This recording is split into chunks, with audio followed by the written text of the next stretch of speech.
Romanos capítulo 7, versículo 7. Hay una palabra que el Señor ha estado dándonos en estos días y es creciendo en gracia. Romanos 7, 7, mientras lo busca, yo le menciono a usted la definición de gracia. La definición de gracia viene en un regalo que Dios nos da a alguien que no lo merecemos porque nos estamos portando mal, muy mal, pero muy mal. Pero el Señor es gracia, Él es amor y Él decide amarnos, bendecirnos y darnos. Compartí esta mañana la historia de Adán y Eva, que en el huerto del Edén pecaron delante de Dios. Eran los primeros dos seres humanos sobre toda la tierra, los primeros dos. Fácil para el maestro, para el eterno hubiera sido quitarle la vida y empezar de nuevo. Pero ¿por qué decidió dejarlos vivir? ¿Por qué decidió continuar con ese plan? Por gracia. Porque cuando el Señor hace algo en nosotros, Él no nos va a soltar. Él está empecinado en bendecirte y en hacer lo que dijo que haría contigo y en tu familia. ¿A su nombre? Gloria. En Romanos capítulo 7, versículo 7, dice, ¿qué diremos pues? ¿La ley es pecado? Hemos escuchado mucho esa frase, la ley, y están bajo la ley y están bajo maldición. ¿Se acuerdan de esas frases? Yo le explico un poquito. La palabra ley viene de mandamientos o acuerdos de parte de Dios para su pueblo. Es algo así como, ¿te quieres casar conmigo? Estas son mis condiciones. Y se ponen en un documento las condiciones. De hecho, el estado, el condado, la ciudad nos da una lista de cosas que se tienen que cumplir. A mí me decían, lo que tú ganas de plata, de dinero, ¿quieres que sea tuyo o que sea de los dos? Fíjate la pregunta que me hicieron. No, pues que sea de los dos. Si le vamos a batallar juntos, que sea de los dos. Se llaman bienes mancomunados. Pero ahí me daban la opción. ¿Quieres que sea solo tuyo lo tuyo y de ella lo de ella? No, que sea de los dos. Porque ¿dónde está entonces el la amo, el la quiero y lo que sea? ¿Dónde queda? Entonces, el mandamiento o la ley viene de Torah, significa los acuerdos entre Dios y su pueblo. Quiere decir que la ley no es mala, la ley es buena, para guardarnos dentro de ese lineamiento. Pero hay una cosa aquí, dice que el que vive bajo la ley, vive bajo maldición, porque con un mandamiento que se quebre, entonces es culpable de todos los mandamientos. Por ejemplo, aplico el matrimonio. Si la persona adultera y luego le dice, bueno, ¿acaso no te he cumplido todas las quincenas? Dándote lo de la comida, no he pagado los biles cada primero del mes, no he cubierto todo eso, he hecho 99 cosas bien y por una cosa me echas todo encima. Entonces, se han de cumplir todos los mandamientos. No sé si habrá algún matrimonio que diga, no, si adultera mi viejo, no hay problema. No, si adultera lo cuelgas, ¿no? Entonces, más o menos es la idea de la ley. Ahora, por eso es que es muy estricto, muy estricto. En Romanos capítulo 7, verso 7 dice, ¿qué diremos pues? Pregunta, ¿la ley es pecado? Se hace la pregunta, ¿la ley es pecado? Cuando usted vuelve a escuchar la palabra, el que está bajo la ley está bajo maldición, recordarás que es porque ha cometido una violación de la ley y es culpable de todos ellos, de todos los mandamientos. A lo cual se necesita algo más. Se necesita la intervención de Dios. Hay matrimonios donde la esposa dice, ¿sabes qué, gordo? Yo te quiero y te voy a perdonar, pero donde me la vuelvas a hacer, te cuelgo. Algo así más o menos. Entonces, es más el amor que le tiene, pero lo trae cortico, dice el colombiano. Cortico. Lo trae ahí para adelante, no lo va a soltar. Dice, pastor, siento que me ahoga. ¿Y qué hiciste? Condenado. La pregunta, ¿la ley es pecado? La respuesta está ahí, dice, en ninguna manera. Entonces, ¿la ley es pecado, iglesia? No. Pero yo no conocí el pecado, sino por la ley. Dice el apóstol Pablo a la iglesia, a los romanos, yo no conocí el pecado, sino por la ley. Porque tampoco conociera la codicia si la ley no dijera, no codiciarás. En la historia de nuestro país, allá en México, en el tiempo antes de la conquista de la colonia, los terrenos, los territorios no tenían cercos. No había cercos. la gente poseía grandes, eran terratenientes, y hasta ríos dividían allá a lo lejos. Consumían los alimentos del río, del mar, de la vegetación, solo lo que necesitaban para comer. Cuando llegaron los españoles, empezaron a explicar el asunto de derecho, de propiedad, de lindamiento. Esta es mi propiedad, pon cerco. Ahí fue cuando empezaron a entender o a aplicarle estos principios. Más o menos la idea de, yo no supiera que es pecado codiciar hasta que la ley vino y me dijo, es pecado codiciar. ¿A su nombre? Es pecado mentir, es pecado el adulterio, es pecado esto. En Romanos capítulo 5, versículo 20, en Romanos capítulo 5, versículo 20. Entonces, ya vino la pregunta, ¿la ley es pecado? No. La ley es para salvaguardar nuestra relación para con Dios. Amén. Romanos 5:20 dice, pero la ley se introdujo para que el pecado abundase. ¿Cómo así? Sí, o sea que la ley vino para decirle a esta persona, tú estás en pecado. Y hay unos que pecaban más que otros, entonces, entre más pecaba, la ley le aplicaba más duramente. No es igual la persona que se le detiene por manejar borracho a la persona que se le detiene por 2 o 3 felonías, que ya ha cometido delitos mayores. Entonces, la ley se introdujo para que el que peca más, abundase el pecado. Mira, este es tu pecado. Y ahí hay una sentencia, aparte de la conciencia, hay una sentencia criminal.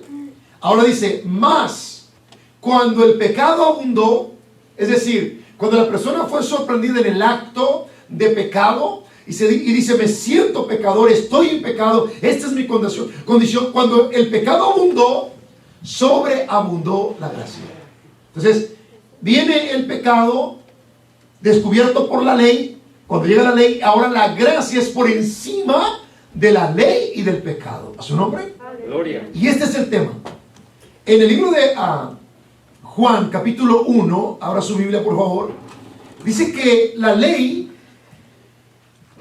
fue dada por medio de Moisés. Juan capítulo 1, verso 17. Juan capítulo 1, versículo 17. Dice que, pues la ley por medio de Moisés fue dada. Ya preguntamos, en la Biblia, ¿es pecado la ley? No lo es. Ahora, porque Dios dio la ley. Pues la ley por medio de Moisés fue dada, o sea, el mandamiento. Pero la gracia y la verdad vinieron por medio de Jesucristo. O sea que la ley era para salvaguardar. Pero era tanto el pecado, era tanto esto, era tanto lo otro, que era como una especie de un cerco con alambres de púa, donde la gente quedaba atrapada, quedaba lastimada, quedaba marcada. Y el Señor vino para traer la gracia. Es decir, Él vino para explicar la esencia de los mandamientos, la esencia de la ley.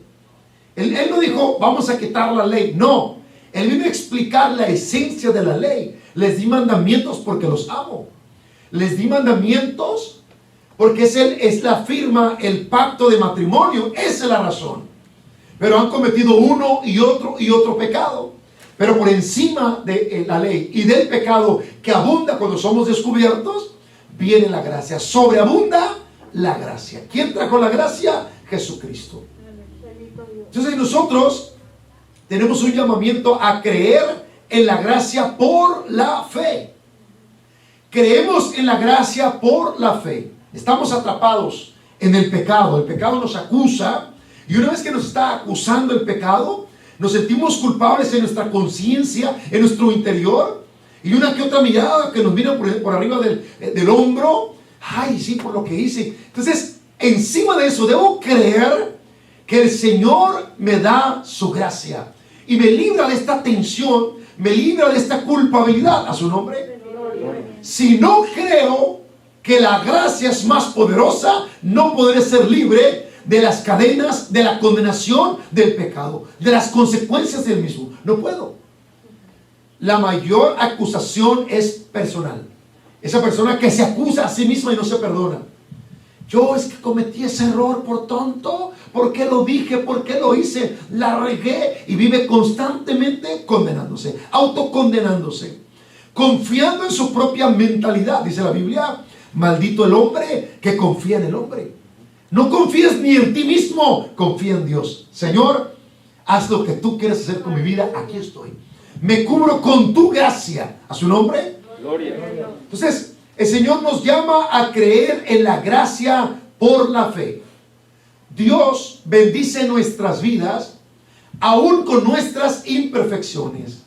Él nos llama a las personas que son imperfectas, o perfectas más bien, sino a los que son imperfectos, los perfecciona para usarlos. Y es mayor gracia. Amén. Dice la palabra que lo vil y lo menospreciado eligió Dios para avergonzar lo que es. Los que se creen la verdura del caldo en esta sociedad, en este mundo, se creen que ellos han estudiado, que se han preparado, y no nada de malo en eso, pero se creen que tienen una mejor relación con Dios, y de repente el Señor llama de lo vil y lo menospreciado. Mete su mano en el lodo cenagoso, levanta a una persona y empieza esa persona a hablar de Dios, del Eterno, y la gente se queda sorprendida. Este pescador, ¿de dónde tiene ese conocimiento? Dicen que la sabiduría con la que Esteban hablaba la palabra a través del Espíritu Santo, la gente se quedaba asombrada y miraban su rostro, dice, como el de un ángel. El Señor avergonzó a aquellos que se creían que tenían el conocimiento de la palabra, llamando a personas sin letra, personas del vulgo, personas que eran pescadores. ¿A su nombre? Gloria. Diga conmigo, por su gracia soy lo que soy. Todo lo que nosotros alcanzamos a hacer es por su gracia. Y aquí es donde a veces nos bajamos nosotros de la gracia del Señor y decimos, es que yo he hecho, yo me esfuerzo, yo hago, yo lo otro. Espere un momento aquí en esta palabra el día de hoy. Dios va moldeándome a través de su gracia a su imagen y a su semejanza. Debemos darle gracias a Dios por la fuerza que Él nos da en su gracia. Fíjate que el cuerpo es débil, el corazón es débil, la mente llega a ser débil, el alma, las emociones son débiles. No podemos soportar los obstáculos de esta vida. Hay gente que enferma, hay gente que está bien deprimida, pero nosotros tenemos una ventaja a nuestro favor: la fe en que recibimos de Dios su gracia. Nosotros, aun como estamos viviendo, tenemos ventaja por su gracia. Amén. Aleluya. A su nombre. Amén. Gloria a Dios. Romanos capítulo 6, versículo 1. Entramos de lleno en la palabra de esta tarde. Presencia del Espíritu Santo. Gloria a Dios. Romanos capítulo 6, versículo 1 en adelante. Entonces, si hemos recibido el conocimiento de la gracia y creo en su gracia, ¿esto me da licencia para yo poder pecar entonces? No, no es licencia para pecar. Todo lo contrario. Si nosotros constantemente estamos recurriendo a que la gracia me cubre y yo peco, no crezco. No puedo madurar. No puedo llegar a una madurez constantemente. No puedo salir del mismo nivel, del mismo escalón, de la misma niñez, de la misma enano espiritual. Y Dios quiere que crezcamos. Romanos 6, 1 y 2 dice: ¿qué pues diremos? Pregunta: ¿perseveraremos en el pecado para que la gracia abunde? O sea, ¿vamos a continuar pecando después de saber que la ley me dijo que estoy en pecado y por su gracia he sido rescatado? ¿Debo de seguir pecando para que venga más gracia? Es la pregunta. ¿Perseveraremos en el pecado para que la gracia abunde? Diga conmigo, perseverar. No está diciendo aquí que de vez en cuando uno mete la pata. De vez en cuando uno va caminando y Señor, flaquea. Eso me pasa a mí, nos pasa a todos. A todos. Pero aquí habla de perseverar. Alguien que no se quiere salir del pantano, que no se quiere salir del pecado. Es alguien que dice: y aquí no me muevo. Yo no puedo soltar este pecado. De todos modos Dios me va a bendecir. Eso es muy diferente. Son 3 puntos y aparte. ¿Perseveraremos en el pecado para que la gracia abunde? Verso 2 nos da la respuesta y dice: en ninguna manera. No debemos perseverar en el pecado. Porque los que hemos muerto al pecado, ¿cómo viviremos aún en él? Los que hemos muerto al pecado, ¿cuándo morimos al pecado? Cuando nosotros entregamos nuestra vida a Jesucristo. Cuando fuimos bautizados. Y aún después de salir del agua, continuamos con un cuerpo y con una atmósfera, un entorno contaminado en la casa, en la sociedad, los amigos, el mercado, etc. Pero Dios está formando en nosotros su carácter. Estamos creciendo en fe.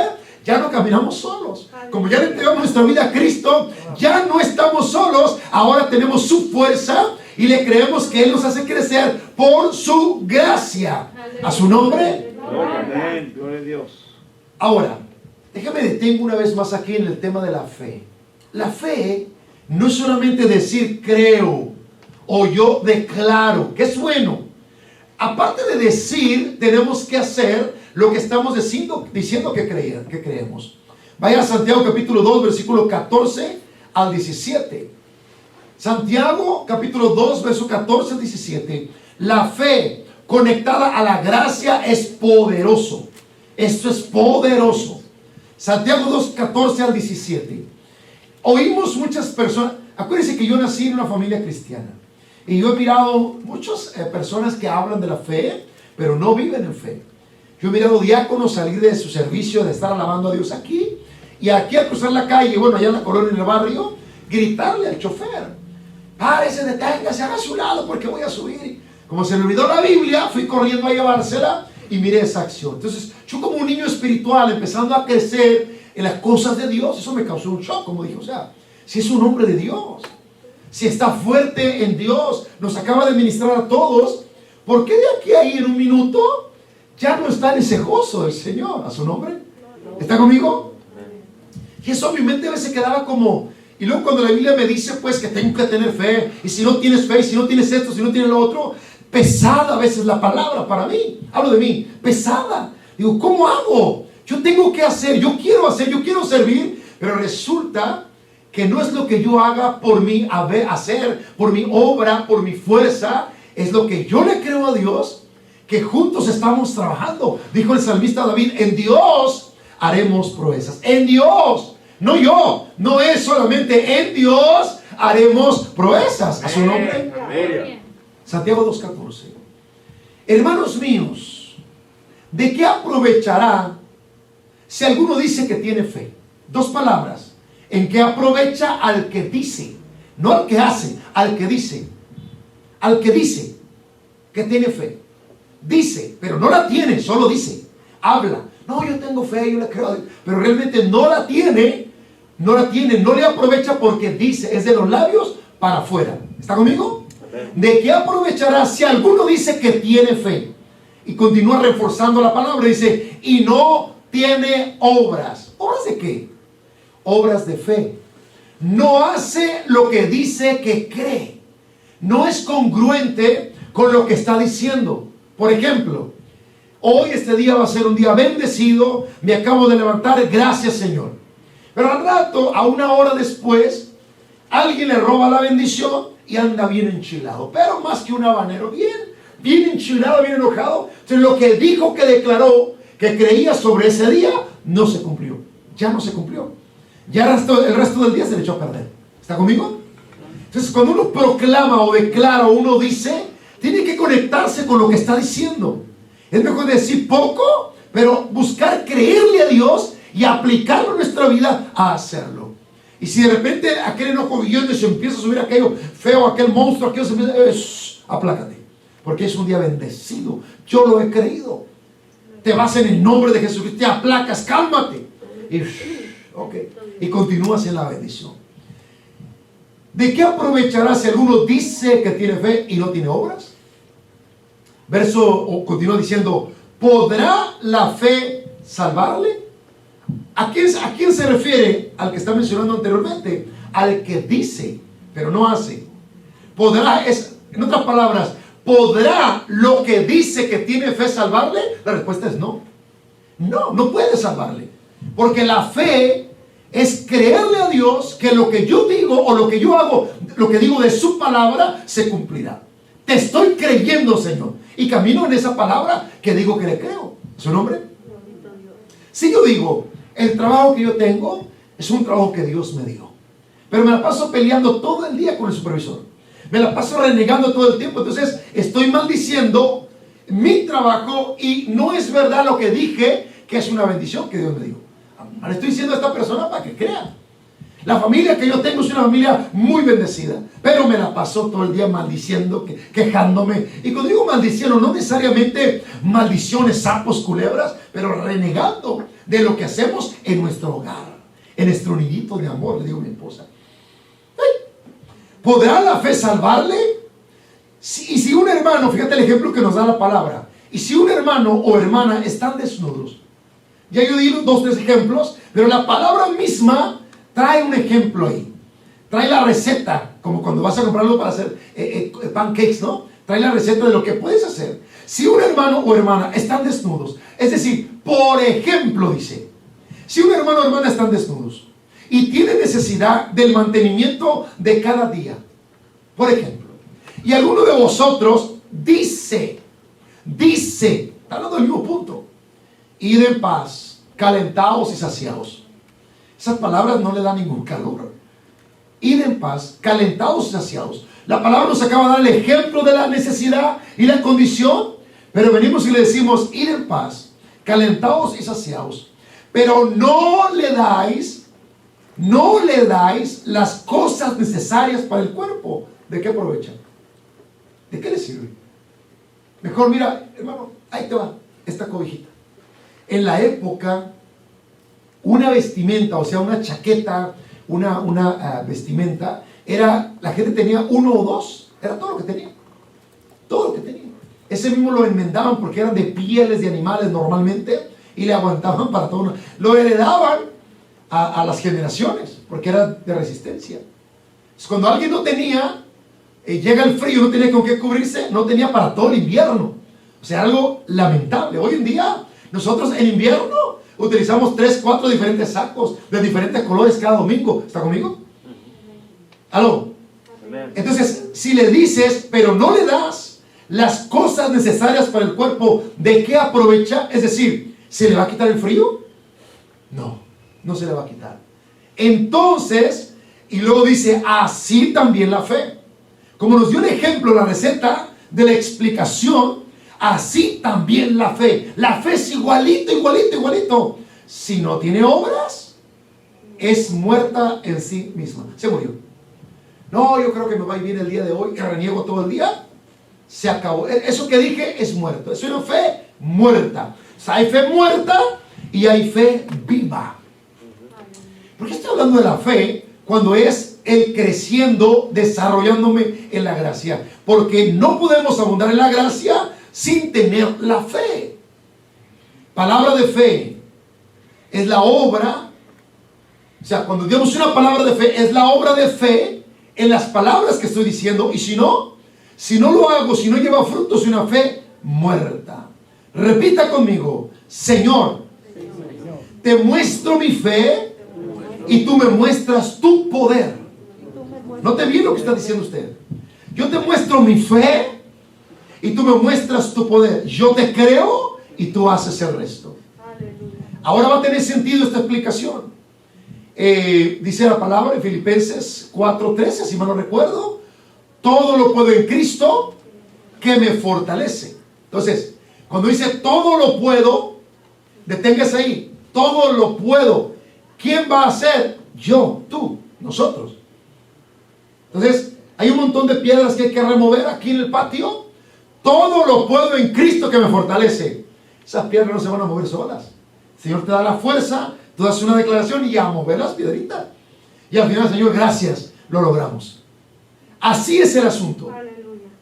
Entonces, Señor, yo pongo la fe y tú pones el poder. Tú me das el milagro, tú me das, yo hago mi parte, tú haces tu parte. Decía ayer en unas plenarias cómo Pedro fue al templo y por una puerta llamada La Hermosa estaba un hombre ahí, paralítico de nacimiento. Fíjate en la que se metió Pedro. Y dice que al mirar sus ojos, miró que tenía fe y dice: mira, ponte atento acá. Y se le queda mirando. Y Pedro dice: no tengo oro ni plata, pero lo que tengo te doy. Le extendió la mano y lo jaló. Pedro lo jaló. Pedro lo levantó. Pedro le dio un aventón para arriba. ¡Venga! El resto lo hizo el Señor. Lo hizo que caminara. ¿A su nombre? O sea, hay algo que nosotros tenemos que hacer. Por eso el Señor dijo: si tú das un paso, ese pie cuadrado te lo doy. Si das 2 pasos, esos 2 pies cuadrados te los doy. La planta que pise tu pie, te lo doy. ¿A su nombre? A su nombre. Cuando decimos todo lo puedo en Cristo que me fortalece, no es asunto de Señor, ahí te encargas, mueve todas esas piedras. Señor, te encargas ese terrenito, quiero que me ese terrenito para ir predicar tu palabra, hacer eso, hacer lo otro, y no hacemos nada. Nada hacemos. Eso no es fe. No es una fe viva, es una fe muerta. Lucas 24:13, por favor. Lucas 24:13. A su nombre. Gloria. Tenemos mucho por hacer a partir de la palabra el día de hoy.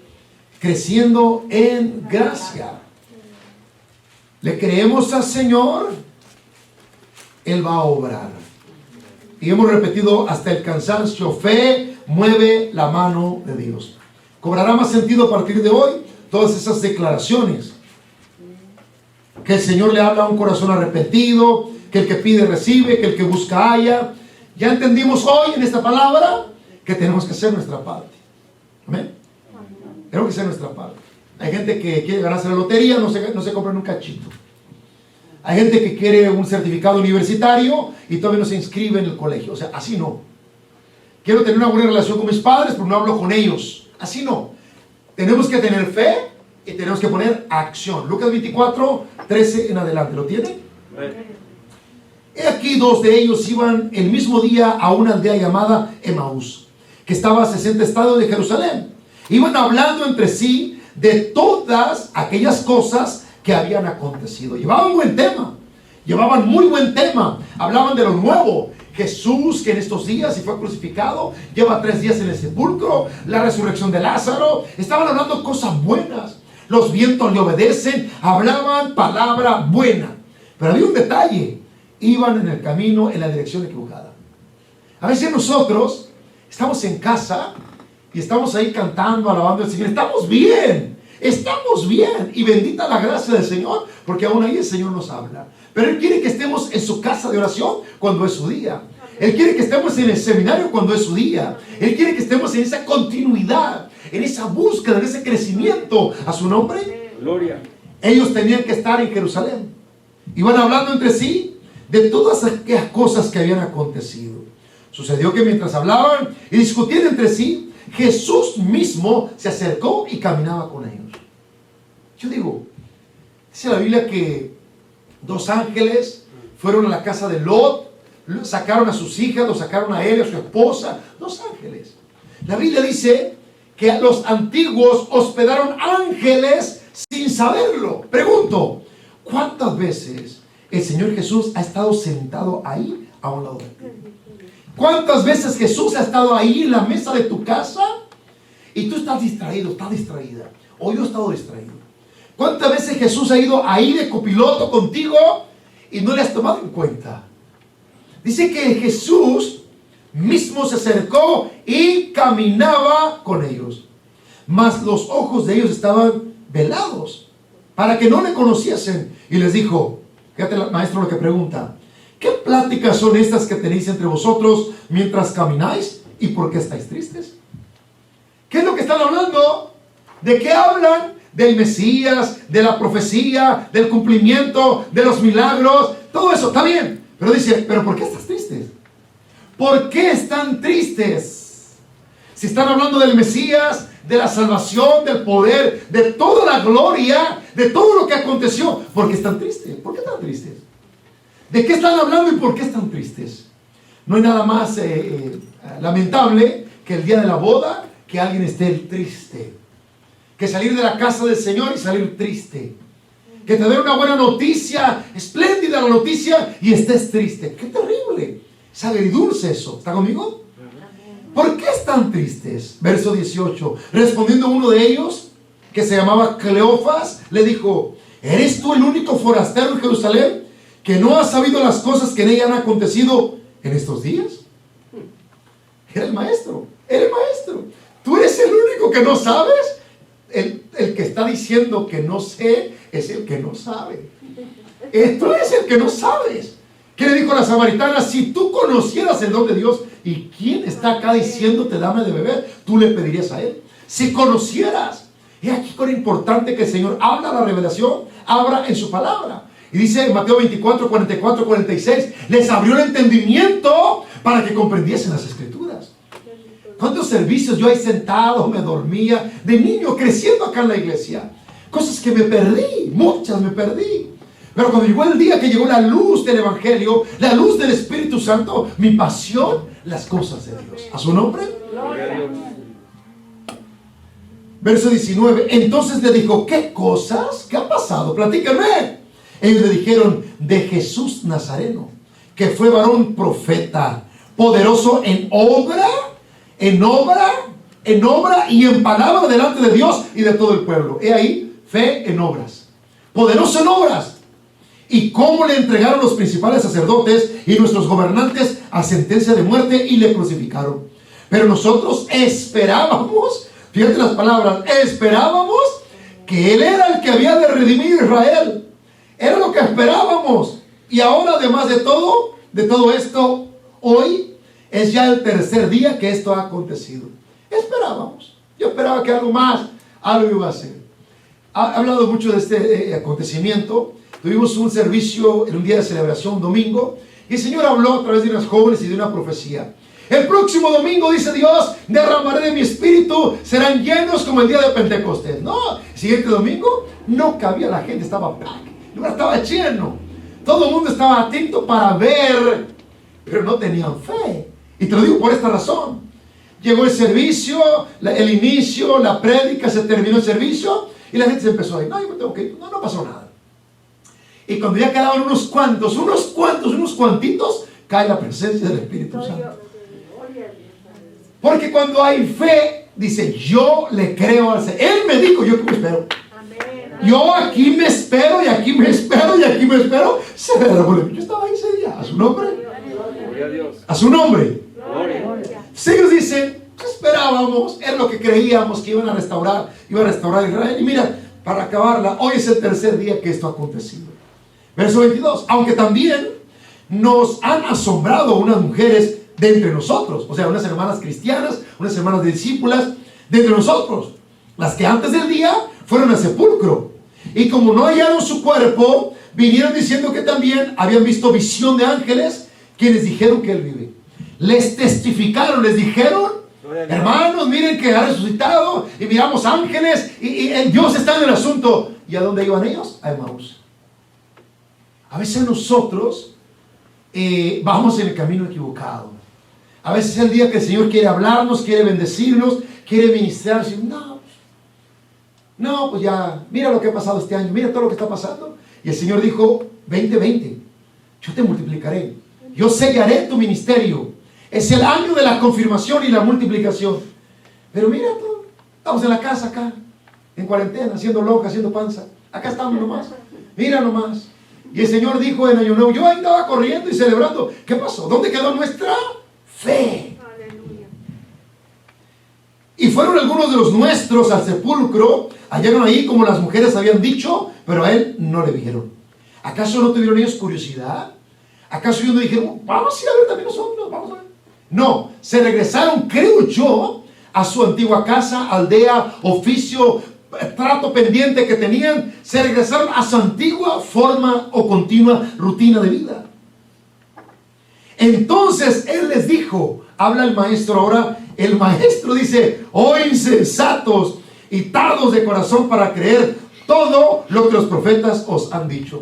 Está en signos de exaltación. ¡Oh insensatos! ¡Oh insensatos! Así como, ¡epa! Como cuando el maestro ya agarraba aquel borrador aquí que estaba así cabeceando. ¡Paz! Llegaba ahí. ¿Se acuerdan?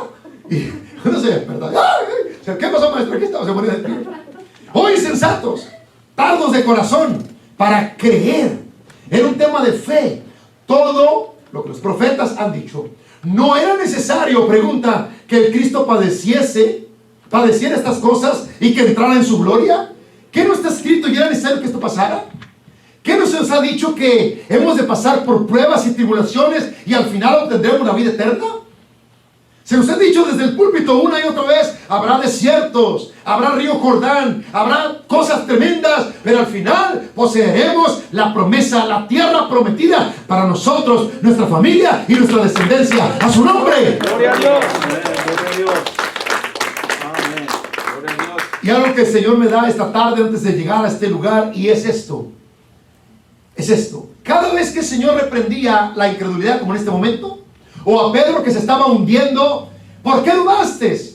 Yo oía una prédica una y otra vez que decía, no dude nada, no dude nada. Pero Pedro dudó. Estos dos de camino de Emaús dudaron. Y el Señor en su gracia y en su amor viene y trata con ellos. ¿Cómo no debe tratar con nosotros? ¿A su nombre? Yo a veces me decían, tú tienes que querer, no debes de dudar nada debes de dudar. Pero si estos dudaron. Y eran los que estaban ahí con el maestro. ¿Cómo nosotros en nuestro día de vivir no hemos de batallar también? Pero algo viene a nosotros, viene otra palabra y el Señor le dice, levántate, yo te lo había dicho, yo te lo prometí, yo te di una palabra profética, yo te ungí, yo te di un ministerio, yo te di un llamado, tu familia está en mis manos. Y el Señor nos vuelve a levantar. ¿A su nombre? Gloria. ¿A su nombre? Gloria a Dios. Gloria a Dios. Y fíjate el maestro, comenzando desde Moisés y siguiendo por los profetas, les declaraba en todas las escrituras lo que de él decían. Qué paciencia, ¿no? Qué grande el amor del Señor. Ahí viene. A ver, muchachos, siéntense, les explico. Aquí en el camino una piedra, un par de Coca-Colas, algo, denme aquí algo. Y empieza a enseñarles. Ese es el Señor. Ese es el Señor. Que cuando yo voy por otro camino, Él viene a mí y me dice, acuérdate el asunto como es. Y Él empieza otra vez a repasar las escrituras, como antes de llegar acá. Y me recordaba y me llevaba por citas bíblicas de fe, en la que todos y cada uno de aquellos que dudaron, el Señor les dio otra oportunidad. Levántense. Están en entrenamiento, levántense. Están en el cuartel, levántense una vez más. Y tengan también la misma paciencia para aquellos que en el proceso caigan. Denle una palabra de aliento a su nombre. Gloria a Dios. Llegaron a la aldea donde iban y Él hizo como que iba más lejos. Iban al destino, muchachos, yo voy más para allá. Mas los ojos de ellos estaban velados para que no le conociesen. Aparte que les dio una jalada de orejas. Y Él les dijo, perdón, ¿dónde voy? 28. Llegaron a la aldea donde iban y Él hizo como que iba lejos. Mas ellos le obligaron a quedarse diciendo, quédate con nosotros. Quédate, se hace tarde. Y el día ya declina, entró pues a quedarse con ellos. Aconteció que estando sentados con ellos a la mesa, tomó el pan y lo bendijo, lo partió y les dio. Entonces, diga conmigo entonces les fueron abiertos los ojos y le reconocieron, mas Él se desapareció de su vista. Oh, qué lindo el Señor. Señor, I got it. Lo tengo. Ya, Señor, ya entendí. Y en ese momento el Señor se va de tu lado. Y Él te dice, te quedas con la palabra que te di. Te quedas con el llamado. Sigue adelante. Señor, ¿por qué no te quedas más tiempo? ¿Por qué no continuamos en esta relación así como ahorita, así, por todo el resto de la semana? No, porque tú debes de caminar por fe. Porque tú debes de caminar en obras de fe que me has creído y lo que vas a hacer, lo vas a hacer en fe. Tú das un paso, yo te doy ese terreno. Das 2 pasos, te doy ese terreno.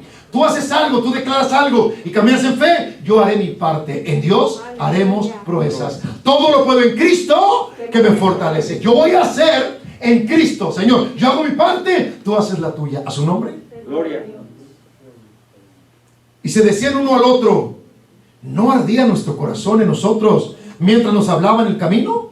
Y cuando nos abrió las escrituras, ¿que nuestro corazón no ardía? Y levantándose en la misma hora, volvieron a Jerusalén, hallaron a los 11 reunidos y a los que estaban con ellos, que decían, ha resucitado el Señor verdaderamente y ha aparecido a Simón.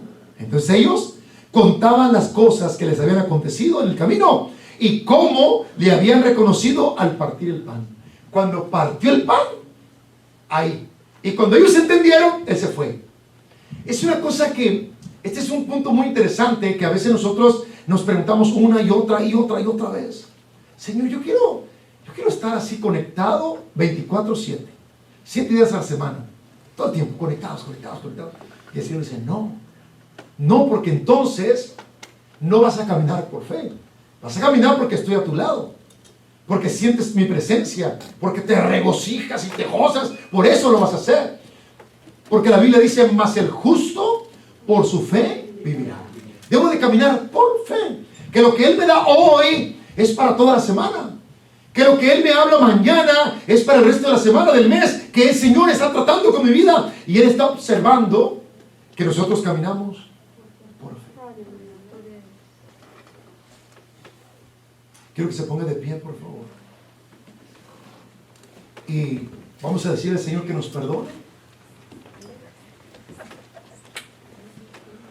lo que hemos hecho en el camino. Es decir, hacia dónde íbamos. Hablamos de Él, conversamos su palabra.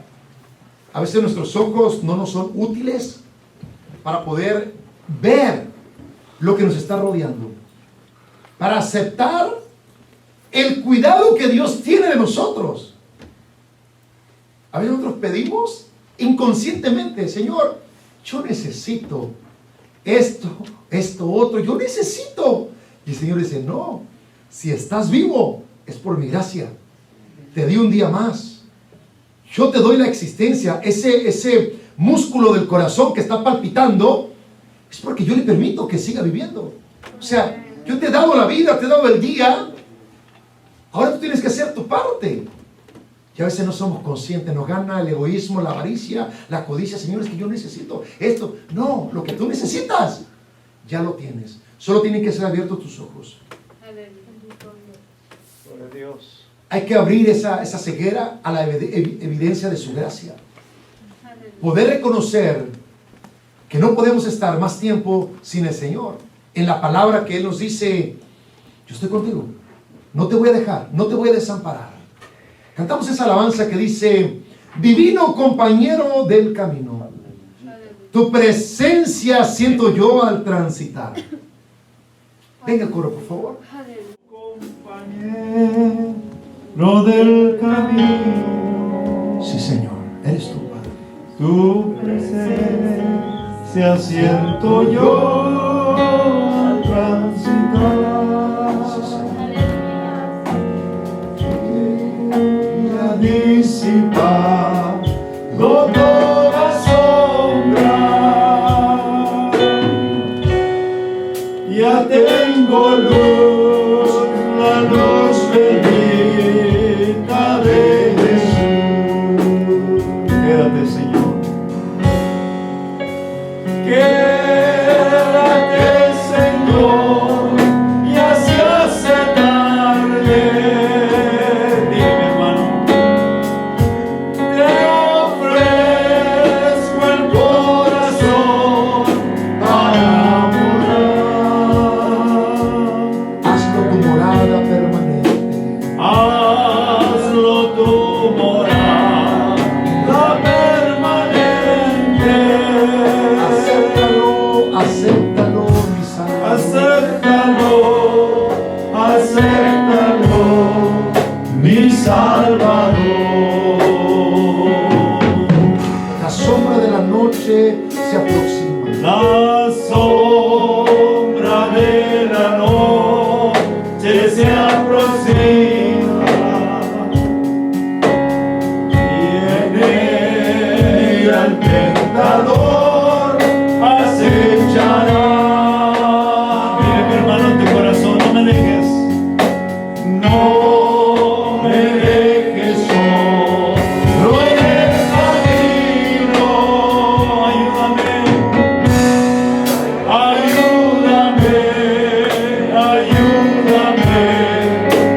Quédate, Señor.